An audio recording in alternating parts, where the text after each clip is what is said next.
పాడేరు నియోజకవర్గంలో జనసేన పార్టీ 13వ ఆరుబ దినోత్సవం మారుమూల గిరిజన గ్రామం ఓనూరులో పార్టీ జెండాను ఆవిష్కరించిన డిప్యూటీ సీఎం పార్టీ అధ్యక్షులు శ్రీ పవన్ కళ్యాణ్ గారు.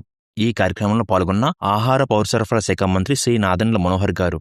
అనంతరం అడవి తల్లి బాట పథకంలో భాగంగా ఏజెన్సీ ప్రాంతంలో వేసిన బీటీ రోడ్లను డిప్యూటీ సీఎం గారు స్వయంగా పరిశీలించారు. ఆ తర్వాత గిరిజన గ్రామాల్లో పర్యటించి గిరిజనులతో స్వయంగా మాట్లాడారు. పవన్ కళ్యాణ్ గారు మాట్లాడుతూ, కూటమి ప్రభుత్వం సంక్షేమంతో పాటు అభివృద్ధి కార్యక్రమాలకి అధిక ప్రాధాన్యత ఇస్తుంది. మాది పీపుల్ ఫ్రెండ్లీ ప్రభుత్వం. ప్రజా సమస్యల పరిష్కారానికి నిబద్ధతో పనిచేస్తున్న ప్రభుత్వం ఇది. 40 గడపలు ఉన్న నందిగురు గ్రామానికి దాదాపు 2 కోట్లు ఖర్చు చేసి రోడ్లు వేయించాము. గిరిశిఖర్ గ్రామాల్లో గర్భిణీలు పడుతున్న ఇబ్బందులు చూడలేక ఏజెన్సీలు డోలీ మూతలు కనిపించకూడదని కేంద్ర ప్రభుత్వం సహకారం తీసుకుని ప్రతి గ్రామానికి రోడ్లు నిర్మిస్తున్నాము. మీరు ఓట్లు వేసి గెలిపించిన ఎమ్మెల్యే ఏనాడు మీ గ్రామానికి రాలేదు. మీ కష్టం వినలేదు.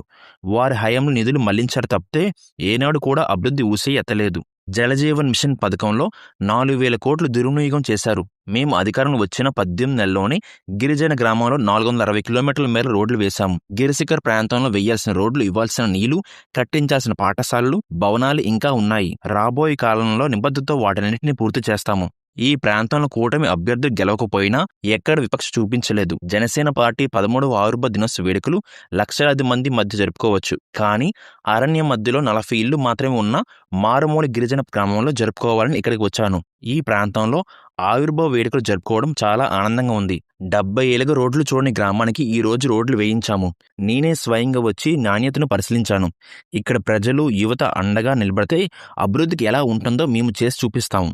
ఈ ప్రాంతంలో కూటమి తరపున పోటీ చేసిన అభ్యర్థులు గెలవకపోయినా మేము ఎక్కడ విపక్ష చూపించలేదు. కూటమి ప్రభుత్వం మీరు ఓట్లు వేశారా లేదా అని చూడదు. మీరు బాగుండాలని మాత్రమే పనిచేస్తుంది. మావోయిస్టు ప్రాబల్యం ఉన్న ఇలాంటి మారుమూల గిరిశిఖర ప్రాంతాలకు రావాలంటే నాయకులు భయపడుతుంటారు. ప్రజల కోసం పనిచేసే నాకు అలాంటి భయాలు లేవు. మీకోసం ఎలాంటి ప్రాంతానికైనా వస్తాను. గిరిజన హక్కులకు భంగం వాటిల్లకుండా అభివృద్ధి చేసి చూపిస్తాను అన్నారు డిప్యూటీ సీఎం పవన్ కళ్యాణ్ గారు.